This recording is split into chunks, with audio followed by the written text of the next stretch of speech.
Hello friends, I don't think there is one person who did not experience changes in bowel movement. Constipation or difficulty to pass stool is the most common complaint.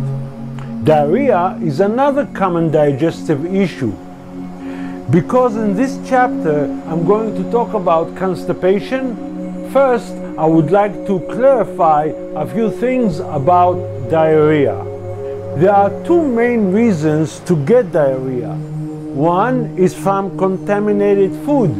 It can be from pathogenic bacteria or parasites in foods that were not cooked or stored properly. The second reason is a sharp change in gut flora, which leads to indigestions. Besides diarrhea, imbalance in gut microbes can cause food allergies to gluten, lactose, and more. So, what causes an imbalance in gut bacteria? There are two common things contribute to bacteria imbalance. The first is the antibiotics, which kill bacteria without distinguishing between good and bad. Antibiotics don't destroy only bad bacteria, but also the friendly. For example, after taking antibiotics for an infection in the lungs or sinuses, many women have a bacterial imbalance in their vaginas. The second reason for gut microbe imbalance is the preservatives and other chemicals in industrialized foods and beverages. Those preservatives prevent the growth of bacteria and can eliminate the activity of gut microbes. While food preservatives prolong the product's shelf life, yet they don't have any health benefits to the consumers. My advice is to choose your food wisely. There is a misunderstanding about food and its contribution to health or to diseases. If you wish to end your food confusion, please visit the food element in the puzzle of health. Now you know that in modern countries, living and working conditions are not the same as they used to be in the past. Back then, the widespread of infectious diseases was inevitable because of the contaminated living environment. In the 19th century, scientists were in a race to find the silver bullet to defeat infectious diseases. The germ theory led to the development of antibiotics. Before his death, Louis Pasteur admitted that his theory was wrong. However, even today, med schools teach physicians that antibiotics do better than harm. I can assure you that antibiotics do more harm than good because their side effect can affect people for the rest of their life. In centuries ago, diseases came from contaminated food, water, and living environment. Today's diseases come from an accumulation of contaminants and toxins in the body. That's why over 20 years ago, when I studied natural healing, the experts pointed out that most diseases start in the colon, in our body's main sewage pipe, and constipation was the leading cause of it. Like any chronic disease, constipation doesn't happen overnight. Modern life causes many of us to live in the fast lane. We ignore when nature calls to pass stool, and when there is time and privacy for it, the urge is gone. Yet, most people are not aware they are constipated because the definition of constipation is confusing and incorrect. Doctors are taught that between one bowel movement a day to one every 3 days is normal. Do you think it's normal to have 3 meals a day and pass stool once every 2 to 3 days? To me, it sounds like there is an accumulation of waste and backup of stool in the colon. That's why many people are chronically constipated without even knowing it. That's because for the doctor, passing stools once every 3 days is still normal. On top of that, for many people, it's embarrassing talking to a doctor about their bowel issues. That's why people keep silent until digestive problems start to make their life painful. To make the situation even worse, they seek advice from unqualified family doctors. Now, I want you to listen carefully. When you go to see a physician for any acute digestive disorder, most likely, over time, it will turn to a chronic digestive syndrome or disease. If science doesn't know what causes digestive diseases, physicians cannot claim the drugs can help in curing. As a fact, the drugs just mask the symptoms while turning acute conditions into chronic. Science has many names for chronic digestive diseases.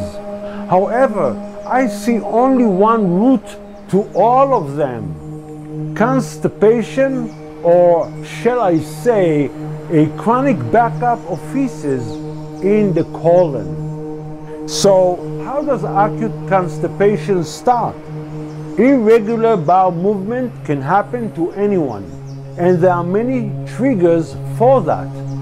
Traveling or visiting your in-laws for the holiday weekend can start acute constipation. Antibiotics, antidepressants, and other drugs usually cause changes in bowel movement. Stress, illness, and surgery do the same, and the list goes on and on. But despite many life challenges that cause temporary acute constipation, it's relatively easy to heal it without medical intervention. However, the statistics show that acute constipation over time most likely turn to many chronic digestive diseases. How does that happen?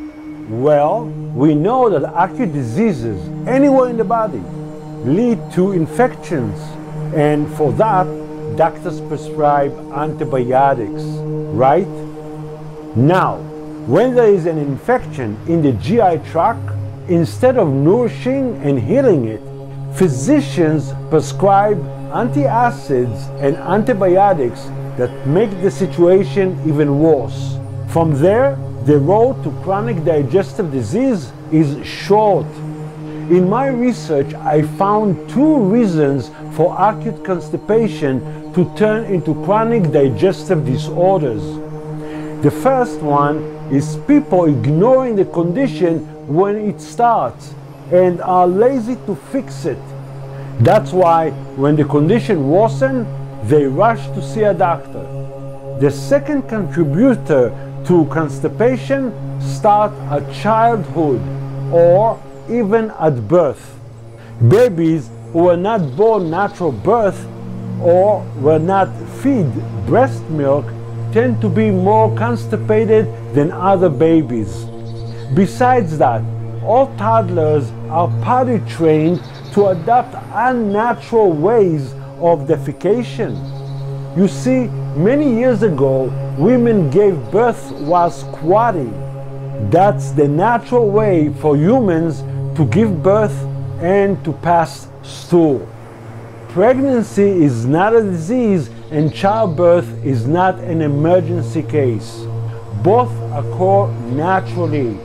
Yet, in the last generations, women are taught to deliver babies in unnatural posture while laying in bed. And worse than that, today 1 of 3 babies is born in C-section, That's why 30% of newborns don't get beneficial bacteria from the mother's birth canal. On top of that, over 20% of infants don't feed on breast milk at all, and nearly half of infants fed on formula at 6 months of age.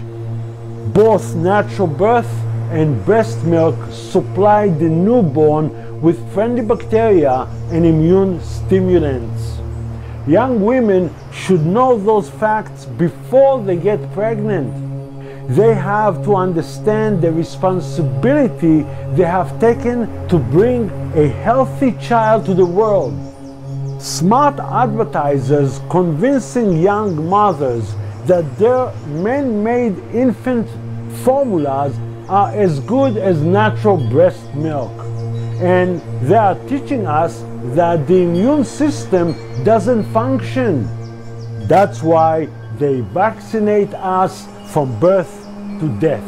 Yet scientists don't see the connections between C-section delivery, formula-fed infants, constipation, and multiple digestive disorders.